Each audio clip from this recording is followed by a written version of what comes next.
করতেছেন? বলছি না আপনার মতো কোনো হিজড়ার সাথে সম্পর্ক আমি করতে পারবো না। দেখো বাবা, তুমি ভালো কোনো ডাক্তার দেখাও।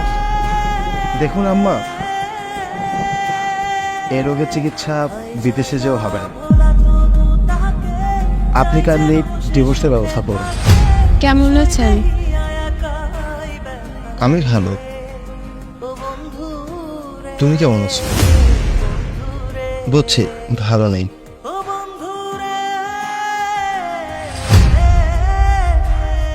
দেখুন, আমাকে স্পর্শ করবেন না, আমি মানসিকভাবে প্রস্তুত নই। আর তাছাড়া আপনাকে একটা কথা জানিয়ে রাখি, আমার বয়ফ্রেন্ড আছে, পরিবারের চাপে আপনাকে বিয়ে করতে হয়েছে, সুতরাং আমার সাথে উল্টাপাল্টা কিছু করতে আসেন না। ঠিক আছে, আপনার যা ভালো মনে হয় আপনি তাই করুন। মেয়ে, আপনার উপর অন্যায় শাস্তি পাচ্ছি, আর এই শাস্তিটা আমাকে সারা জীবন ভোগ করতে হবে। মানে? আসলে আপনার সাথে বিয়ে হওয়ার আগে আমার এক কাজিনের সাথে সম্পর্ক ছিল, কিন্তু আমরা ভয়ে পরিবারকে জানাতে পারিনি।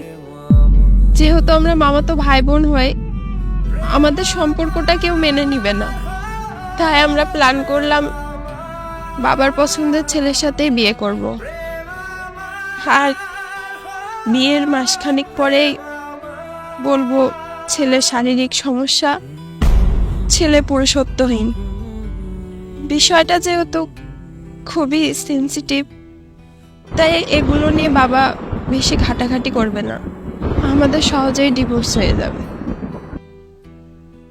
ডিভোর্সি মেয়েকে কেউ বিয়ে করতেও চাইবে না, তাই আমার কাজিন আমাকে বিয়ের কথা বলবে আর বাবা মা নির্দ্বিধায় মেনে নিবে। আচ্ছা, এবার বুঝলাম। আমার কাছেও প্রশ্ন ছিল যে বিনা অপরাধে আমার সাথে কেন এমন করেছিল। উত্তরটা পেয়ে গিয়েছি। আচ্ছা, হ্যাঁ, তাহলে এখন কি কোনো সমস্যা চলছে? ভালো নেই কেন? আপনাকে পুরুষত্বহীন প্রমাণ করে আমি আমার কাজিন আরিফকে বিয়ে করি, আর সে তার পুরুষত্ব প্রমাণ করার জন্য আমার প্রত্যেক রাতে নির্যাতন করে। তরকারিতে লবণ বেশি হলে আমার গালে থাপ্পড় মেরে সে তার পুরুষত্ব প্রমাণ করে। জামা কাপড় ঠিক মতো না ধুলে আমার চুলের মুঠি ধরে সে তার পুরুষত্ব প্রমাণ করে। আর কিছু হইলেই তো আমার চরিত্র নিয়ে নোংরা নোংরা অপবাদ দেয়, আমি নাকি ধোঁকাবাজ। অথচ আমি ওকে পাবার জন্যই এত সব কিছু করেছি। নিজের স্ত্রীর শরীরে হাত দিয়ে কেউ যদি নিজের পুরুষত্ব প্রমাণ করতে চায়, সে আসলে পুরুষ না, কাপুরুষ।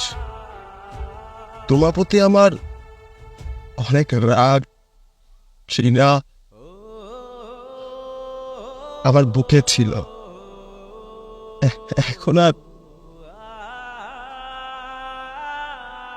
এখন আর কিছুই নেই, কারণ আজ আমি হ্যাপি। আমাকে দেওয়া আঘাতটার যেমন আঘাত তুমি পাচ্ছ।